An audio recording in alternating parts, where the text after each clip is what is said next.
నమస్తే, welcome to VPR economics. బడ్జెట్కి సంబంధించినటువంటి బేసిక్ నాలెడ్జ్ గురించి మనం డిస్కస్ చేస్తూ ఉన్నాం. గత వీడియోలో మనం ఈ బడ్జెట్ యొక్క రకాలు గురించి చెప్పాం. ఇప్పుడు ఈ వీడియోలో ఈ బడ్జెట్కి సంబంధించినటువంటి మరికొన్ని రకాల గురించి ఈ వీడియోలో డిస్కస్ చేద్దాం. మనం సాధారణంగా పూర్తి స్థాయి బడ్జెట్ అని, ఓట్ ఆన్ అకౌంట్ బడ్జెట్ అని, అదేవిధంగా ఇంటీరియం బడ్జెట్ అని అంటాం. వీటి మధ్య ఉన్నటువంటి డిఫరెన్స్ ఏంది అనేది మనం ఈ వీడియోలో డిస్కస్ చేద్దాం. మనకి పూర్తి స్థాయి బడ్జెట్,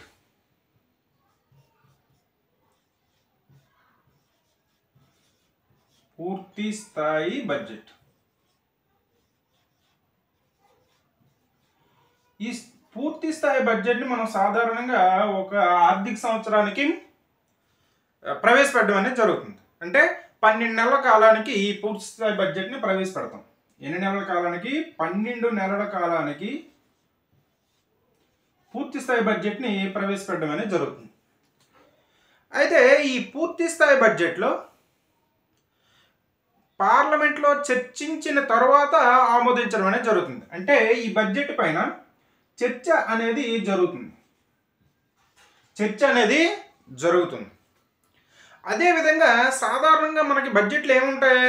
రాబడులు, వ్యయాలు అనేవి ఉంటాయి. రాబడులు అంటే రాబోయే సంవత్సరంలో మనం ప్రభుత్వం చేయబోయేటటువంటి వ్యయాలు, ఆ రాబోయే సంవత్సరంలో వచ్చేటటువంటి రాబడులు అంచనాలు అనేవి ఉంటాయి. కాబట్టి ఈ పూర్తి స్థాయి బడ్జెట్లో మనకి 2 అంశాలు కూడా పేర్కొనడం అనేది జరుగుతుంది. అవి ఏం పేర్కొంటారు? రాబడులు పేర్కొంటారు, అదేవిధంగా వ్యయాలు. రాబడులు, వ్యయాలు రెండింటినీ పేర్కొనడం అనేది జరుగుతుంది ఈ బడ్జెట్లో. పూర్తి స్థాయి బడ్జెట్ని 12 నెలల కాలానికి ప్రవేశపెడతారు. ఇది పార్లమెంట్లో చర్చించిన తర్వాత ఆమోదం చెందుతుంది. అదేవిధంగా ఈ బడ్జెట్లో రాబడులు, వ్యయాలు 2 అంశాలను కూడా పేర్కొనడం అనేది జరుగుతుంది. అదేవిధంగా ఈ బడ్జెట్లో మనం ఉన్నటువంటి పన్నుల విధానాన్ని విస్తరించవచ్చు, కొత్త పన్నులను విధించవచ్చు. ఈ బడ్జెట్లో కొత్త పన్నులని విధించవచ్చు.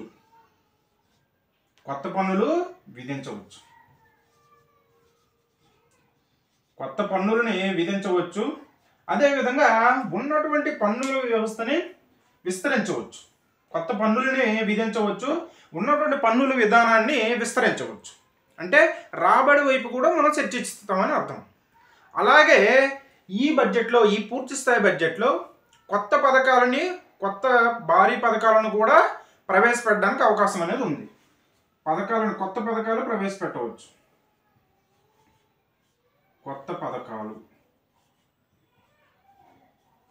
ఈ కొత్త పథకాలను కూడా ఈ పూర్తి స్థాయి బడ్జెట్లో ప్రవేశపెట్టడానికి అవకాశం అనేది ఉంది. ఇలా ప్రవేశపెట్టేటటువంటి బడ్జెట్ని మనం పూర్తి స్థాయి బడ్జెట్గా చెప్తాం. పూర్తి స్థాయి బడ్జెట్ అనేది సాధారణంగా ఒక ఆర్థిక సంవత్సరానికి సంబంధించి ప్రవేశపెడతారు. అంటే 12 నెలల కాలానికి సంబంధించి ప్రవేశపెడతారు. ఈ బడ్జెట్లో ప్రతి బడ్జెట్లో ఉండేటటువంటి రాబడులు, వ్యయాలు అంశాన్ని ఇందులో ప్రస్తావించడం అనేది జరుగుతుంది. అంటే రాబడుల్ని, వ్యయాలని, రాబోయే ఆర్థిక సంవత్సరంలో చెయ్యబోయేటటువంటి వ్యయాలని, రాబోయేటటువంటి రాబడుల్ని, అంచనాలు 2 కూడా ఇందులో ప్రస్తావించడం అనేది జరుగుతుంది. కొత్త పథకాలని ప్రవేశపెట్టవచ్చు ఈ బడ్జెట్లో. అదేవిధంగా కొత్త పన్నులని ప్రవేశపెట్టవచ్చు, ఉన్నటువంటి పన్నుల విధానాన్ని విస్తరించవచ్చు. ఇది మనం పూర్తి స్థాయి బడ్జెట్గా చెప్తాం. నెక్స్ట్ది vote on account budget. Vote on account budget. ఈ ఓట్ ఆన్ అకౌంట్ బడ్జెట్ సాధారణంగా మనం 2 నెలలు లేదా 4 నెలలు, కొన్ని సందర్భాల్లో 6 నెలలకి దీన్ని ప్రవేశపెట్టడానికి అవకాశం అనేది ఉంటుంది. ఓట్ ఆన్ అకౌంట్లో మనకి 2 నెలలు ఆర్ 4 నెలలకి ఆర్ 6 మంత్స్, 6 నెలలకు సంబంధించి ఈ బడ్జెట్ని, ఓట్ ఆన్ అకౌంట్ బడ్జెట్ని ప్రవేశపెట్టడానికి అవకాశం అనేది ఉంటుంది. సాధారణంగా మనకి 2016 వరకు ఏం జరిగేదంటే బడ్జెట్ని ఫిబ్రవరి లాస్ట్లో ప్రవేశపెట్టేవారు. అంటే అవతల మనకి ఈ బడ్జెట్ని చర్చించి ఆమోదించి అమలు చేయడానికి మనకి ఒక నెల మాత్రమే టైం ఉండేది. అంటే మార్చి 31 వరకు కదా ఆర్థిక సంవత్సరం. ఏప్రిల్ 1 నుంచి మళ్ళీ కొత్త బడ్జెట్ ఆమోదించి దాని నుంచి మనం వ్యయాలు రాబడులు అనేవి చేయాలి. కాబట్టి ఒక మంతే టైం ఉండేది. అందుకోసం ఏం చేసేవారంటే ఒకవేళ ఈ పూర్తి స్థాయి బడ్జెట్ అనేది ఆమోదం పొందకపోతే సో మనకి మిగతా కాలానికి కొంత వ్యయాలు చేయడానికి అవకాశం ఉంటుందనే ఉద్దేశంతో ఈ పూర్తి స్థాయి బడ్జెట్తో పాటుగా ఓట్ అనే అకౌంట్ బడ్జెట్ను కూడా ప్రవేశపెట్టేవారు. కానీ 2017 నుంచి మనకి ఈ బడ్జెట్ను ప్రవేశపెట్టేటటువంటి టైం అనేది ఫిబ్రవరి లాస్ట్ నుంచి ఫిబ్రవరి 1కి తీసుకురావడం అనేది జరిగింది. దాంతో కావాల్సినంత టైం అనేది చర్చించడానికి అమలు చేసుకోవడం కావాల్సినంత టైం ఉంది కాబట్టి ఈ ఓట్ అనే అకౌంట్ బడ్జెట్ని అక్కడతో మనకి పూర్తి స్థాయి బడ్జెట్తో ప్రవేశపెట్టేటువంటి విధానాన్ని స్వస్తి చెప్పారు. అంటే పూర్తి స్థాయి బడ్జెట్ని మాత్రం ప్రవేశపెడతారు. దాంతో ఓట్ అనే అకౌంట్ బడ్జెట్ని ప్రవేశపెట్టకుండా ఉండేవారు. అయితే ఈ ఓట్ అనే అకౌంట్ బడ్జెట్ని కొన్ని సందర్భాల్లో అంటే ఎలక్షన్స్ ఇటువంటి సందర్భాల్లో మనకి ప్రవేశపెట్టడం అనేది జరుగుతుంది. సో దీన్ని 2 నెలలకైనా ప్రవేశపెట్టవచ్చు, 4 నెలలకైనా ప్రవేశపెట్టవచ్చు, 6 నెలలకైనా ప్రవేశపెట్టడానికి కొన్ని సందర్భాల్లో 6 నెలలకి దీన్ని ప్రవేశపెట్టడానికి అవకాశం కూడా ఉంది. అయితే ఇది ఈ ఓట్ అనే అకౌంట్కి పూర్తి స్థాయి బడ్జెట్కి తేడా ఏంటంటే ఇక్కడ పూర్తి స్థాయి బడ్జెట్లో రాబడులు వ్యయాలు 2 అంశాలను కూడా పేర్కొనడం అనేది జరుగుతుంది. కానీ ఈ ఓట్ అనే అకౌంట్లో ఏం జరుగుతుందంటే ఓన్లీ వ్యయాలను మాత్రమే పేర్కొంటారు. అంటే చెయ్యబోయేటటువంటి వ్యయాలు మాత్రమే పేర్కొంటారు.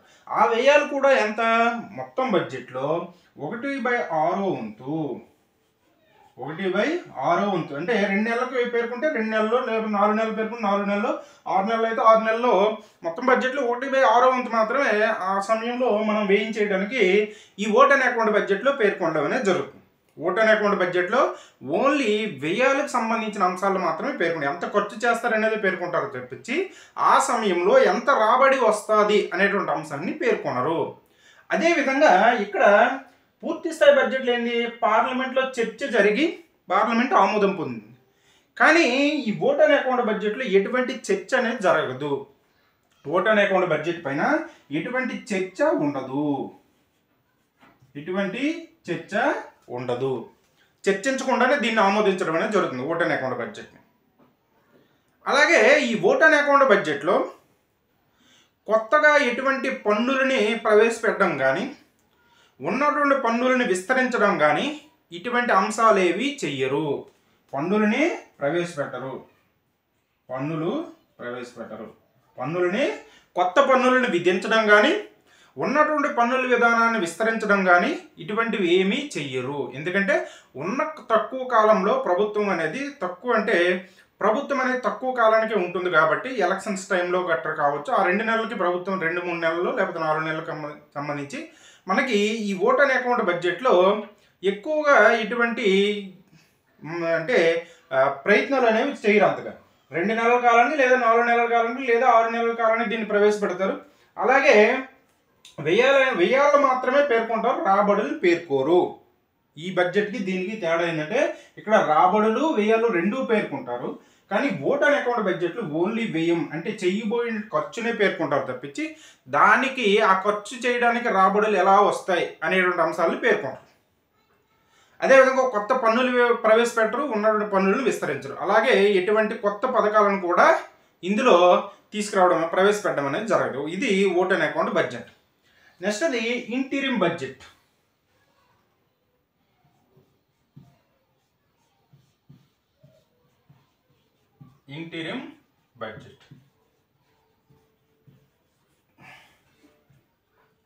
ఈ ఇంటీరియం బడ్జెట్ సాధారణంగా మనకి ఈ పూర్తి స్థాయి బడ్జెట్ లానే ఉంటుంది. కానీ ఇక్కడ ఏం చేస్తారంటే ఇది ఈ ఇంటీరియం బడ్జెట్ అనేది మనకి పూర్తి స్థాయి బడ్జెట్ లాగే ఉంటుంది. అంటే పూర్తి కాలానికి దీన్ని ప్రవేశపెడతారు. పూర్తి కాలానికే ప్రవేశపెట్టడం అనేది జరుగుతుంది. కాకపోతే ఇక్కడ కొంత చేంజ్ అనేది ఏంటంటే ఈ ఇంటీరియం బడ్జెట్లో మనకి ఎన్నికల సమయాల్లో ఉన్నటువంటి తాత్కాలిక ప్రభుత్వం అనేది దీన్ని ప్రవేశపెడుతుంది. సో తాత్కాలిక ప్రభుత్వం అనేది ఉంటుంది కాబట్టి పెద్దగా ఎటువంటి కొత్త అంశాలని దీనిలో చేర్చకుండానే దీన్ని ప్రవేశపెట్టడం అనేది జరుగుతుంది. పూర్తి కాలానికి రాబడులు వ్యయాలు రెండాటిని కూడా ఇందులో ప్రస్తావిస్తారు. రాబడులు వ్యయాలు. ఈ రాబడులు వ్యయాలు రెండు అంశాలను కూడా ప్రస్తావిస్తూ మనకి ఈ ఇంటీరియం బడ్జెట్ని ప్రవేశపెడతారు. ఇది పూర్తి కాలానికే ప్రవేశపెడతారు. కాకపోతే ఉన్నటువంటి ప్రభుత్వం అనేది తక్కువ కాలానికే ఉంటుంది కాబట్టి, ఆల్రెడీ ఉన్న ఆపద్ధర్మ ప్రభుత్వం అంటారు, అలా ఆపద్ధర్మ ప్రభుత్వంలో ఉంటుంది కాబట్టి పెద్దగా ఇందులో ఎటువంటి కొత్త పథకాలను కానీ, అంటే పథకాలని ప్రవేశపెట్టవచ్చు కానీ భారీ స్థాయిలో ఎటువంటి పథకాలను ప్రవేశపెట్టరు. పన్నులని తీసుకురావచ్చు కానీ కొత్త పథకాలని ప్రవేశపెట్టవచ్చు. కానీ ఉన్నటువంటి ప్రభుత్వం తాత్కాలిక ప్రభుత్వం కాబట్టి ఎటువంటి, అంటే ఒక సాంప్రదాయంగా చేస్తారే తప్పించి కానీ వాళ్ళు అదే ప్రభుత్వం మళ్ళీ అధికారంలోకి వస్తుందని గ్యారంటీ ఏం లేదు కదా. అందుకోసమని ఏ ప్రభుత్వం ఉన్నా మనకి ఈ ఎన్నికల సమయంలో ఈ ఇంటీరియం బడ్జెట్ ఇది పూర్తి కాలానికే ప్రవేశపెడతారు. ఇందులో రాబడులు వ్యయాలు రెండాటిని పేర్కొంటారు. మనకి పార్లమెంట్లో చర్చ కూడా జరుగుతుంది దీనిపైన. మనకి పార్లమెంట్లో చర్చ కూడా జరుగుతుంది. అలాగే దీంట్లో మనకి పన్నులని ప్రవేశపెట్టవచ్చు, పన్నులు అదేవిధంగా ప్రవేశపెట్టవచ్చు, పథకాలను కూడా ప్రవేశపెట్టడానికి అవకాశం అనేది ఉంది. కానీ ప్రభుత్వాలు అనేవి అంతగా ఏమి చర్యలు అనేవి తీసుకోవు. ఉన్నటువంటి తాత్కాలిక ప్రభుత్వం తక్కువ కాలానికి ఉంటుంది కాబట్టి అలా దీనిపైన. అయితే ఈ ఇంటీరియం బడ్జెట్తో పాటుగా మనకి ఓట్ ఆన్ అకౌంట్ బడ్జెట్ను కూడా ప్రవేశపెడతారు. ఓట్ ఆన్ అకౌంట్ బడ్జెట్ను కూడా ప్రవేశపెట్టడం అనేది జరుగుతుంది. ఇంటీరియం బడ్జెట్తో పాటుగా ఓట్ ఆన్ అకౌంట్ బడ్జెట్ను కూడా ప్రవేశపెట్టడం అనేది జరుగుతుంది. అయితే మనకి మొట్టమొదటిసారిగా భారతదేశంలో తాత్కాలిక బడ్జెట్ని ప్రవేశపెట్టింది ఎప్పుడంటే 1947 ఆగస్టు నుండి 1948 మార్చి వరకు మనకి ఆర్కే షణ్ముగం శెట్టి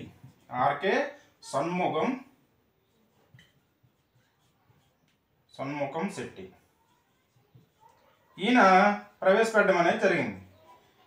తాత్కాలిక బడ్జెట్ని మొట్టమొదటిసారిగా భారతదేశంలో 1947లో మనకు స్వాతంత్రం వచ్చిన తర్వాత 1947 ఆగస్టు నుంచి 1948 మార్చి వరకు ఈ తాత్కాలిక బడ్జెట్ని ప్రవేశపెట్టారు. అదేవిధంగా పూర్తి స్థాయి బడ్జెట్ని 1948లో ప్రవేశపెట్టారు. అది కూడా ఈయన ఆర్కే షణ్ముగం శెట్టి ప్రవేశపెట్టడం అనేది జరిగింది. ఇది మనం బడ్జెట్కి సంబంధించినటువంటి రకాలు అనేవి తీసుకున్నాం. అయితే ప్రభుత్వానికి సంబంధించి కొన్ని ఖాతాలు అనేవి ఉంటాయి. ఆ ఖాతాల గురించి మనం ఇప్పుడు చూద్దాం. ప్రభుత్వానికి సంబంధించినటువంటి ఖాతాలు.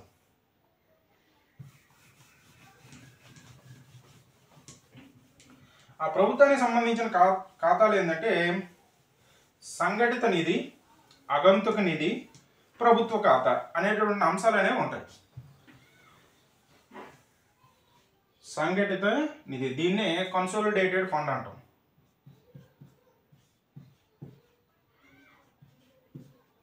కన్సాలిడేటెడ్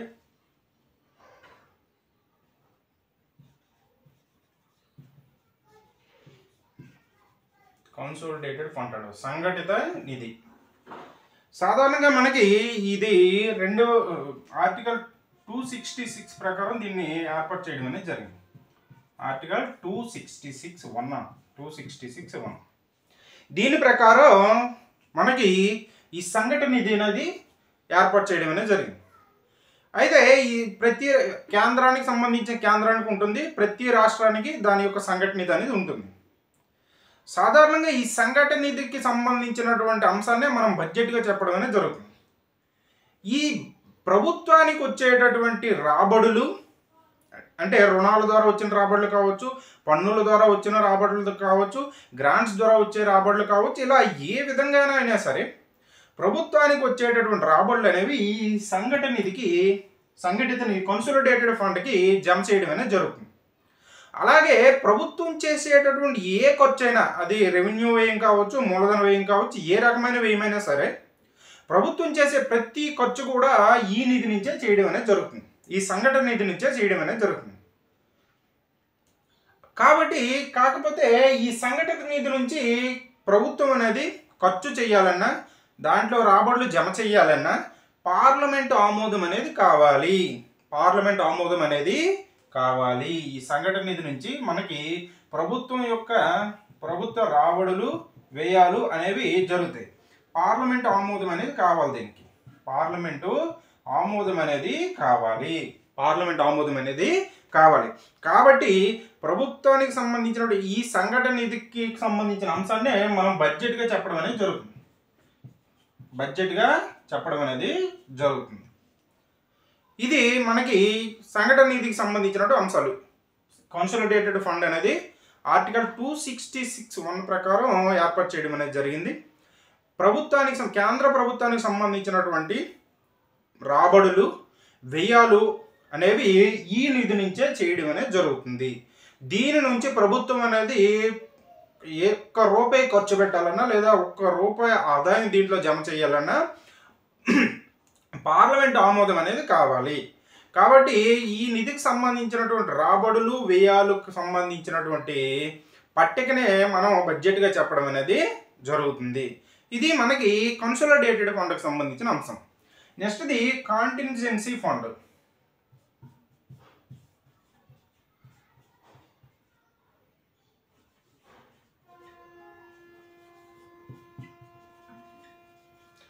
అగంతుక నిధి అంటారు.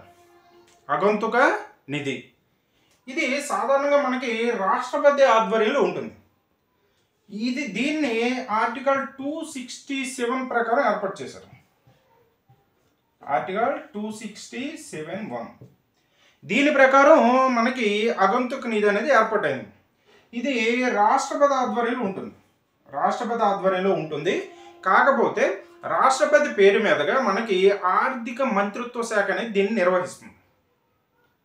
అయితే దీని ఉపయోగం ఏంటంటే మనకి ఏవైనా ప్రకృతి విపత్తులు అనేవి సంభవించే అనుకోండి, ఆ టైంలో పార్లమెంట్ అనేది సమావేశంలో లేనప్పుడు ఈ నిధి నుండి డబ్బులు తీసుకొని ఖర్చు చేయడం అనేది జరుగుతుంది. అయితే ఈ నిధి నుంచి తీసుకున్న డబ్బులు అనేది ప్రకృతి విపత్తుల సమయంలో ఖర్చు చేస్తుంది ప్రభుత్వం. అంటే ఏదైనా విపత్తులు సంభవించే టైంలో ఈ నిధి నుంచి పార్లమెంటు సమావేశంలో లేని సమయంలో ఈ నిధి నుంచి డబ్బులు తీసుకొని ఖర్చు చేయడం అనేది జరుగుతుంది. అయితే మరలా పార్లమెంటు సమావేశం జరిగిన తర్వాత ఎంతైతే ఖర్చు చేసిందో దానికి సంబంధించి పార్లమెంట్ ఆమోదం అనేది ఖచ్చితంగా చెయ్యాలి. కన్సాలిడేటెడ్ ఫండ్ కంటింజెన్సీ ఫండ్ నుంచి తీసుకున్నటువంటి అమౌంట్ ఎంతైతే తీసుకుంటుందో పార్లమెంటు ఆ సమావేశం లేనప్పుడు తీసుకుంటుంది. తర్వాత పార్లమెంటు సమావేశం అయిన తర్వాత దీనికి సంబంధించిన ఈ రాబడి వ్యయాలకు సంబంధించిన అంశాన్ని పార్లమెంట్ అనేది ఆమోదించాలి. పార్లమెంటు ఆమోదించాలి. అలాగే ఇంకొక విషయం ఏంటంటే ప్రభుత్వం దీని నుంచి ఎంత నిధులైతే తీసుకున్నదో అంతే నిధుల్ని మరలా జమ చెయ్యాలి. ఈ ఖాతాకి జమ చెయ్యాలి. ప్రభుత్వం అనేది మనకి ఈ అగంతుక నిధి నుంచి ఎంతైతే ఉపయోగించుకున్నదో మళ్ళీ అంత అమౌంట్ని ఈ నిధికి జమ చెయ్యాలి. ఇది మనకి కాంటింజెన్సీ ఫండ్కి సంబంధించిన అగంతుక నిధికి సంబంధించినటువంటి అంశం. నెక్స్ట్ది పబ్లిక్ అకౌంట్, ప్రభుత్వ ఖాతా. పబ్లిక్ అకౌంట్,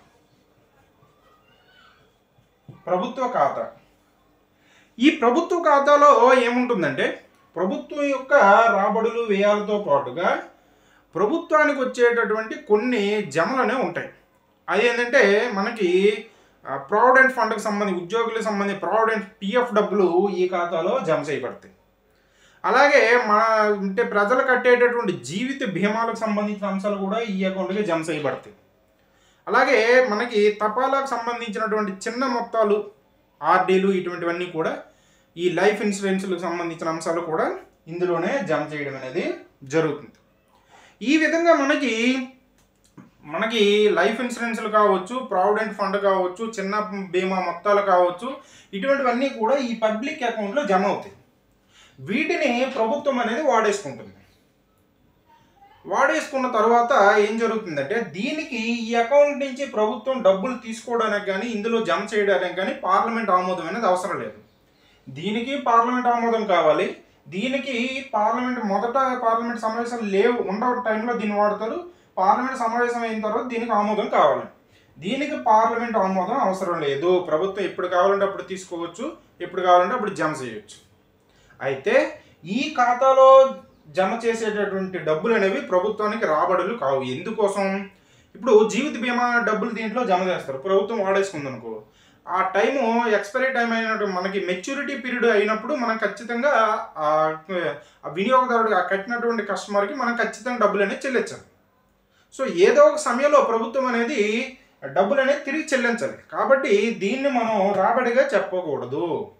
ప్రభుత్వానికి వచ్చే రాబడి అంటే ప్రస్తుతానికి ప్రభుత్వం వాడేసుకుంటుందే తప్పించి తర్వాత కాలంలో దీంట్లో నుంచి వాడుకున్నటువంటి డబ్బుల్ని ప్రభుత్వం అనేది తిరిగి చెల్లించాలి. ఇది మనకి ప్రభుత్వానికి సంబంధించినటువంటి 3 ఖాతాలు. అది కన్సాలిడేటెడ్ ఫండ్, ఆగంతుక నిధి. నెక్స్ట్ది కాంటింజెన్సీ ఫండ్, ఇది సంఘటిత నిధి, ఇది ఆగంతుక నిధి. ఇది పబ్లిక్ అకౌంట్, ప్రభుత్వ ఖాతా అనేది మనకి ఈ 3 రకాల ఖాతాలనే ఉంటాయి. మనం బడ్జెట్ అనేది దీనికి కన్సాలిడేటెడ్ ఫండ్కి సంబంధించిన అంశంగా మనం బడ్జెట్ని చెప్పడం అనేది జరుగుతుంది. ఇది ఈ వీడియోలో మనం చెప్పుకున్నటువంటి అంశం, బడ్జెట్ యొక్క రకాలు, అదేవిధంగా ప్రభుత్వానికి సంబంధించిన ఖాతాలు అనేటువంటి అంశాలని మనం ఈ వీడియోలో చెప్పుకున్నాం. నెక్స్ట్ వీడియోలో మిగతా అంశాలని డిస్కస్ చేద్దాం.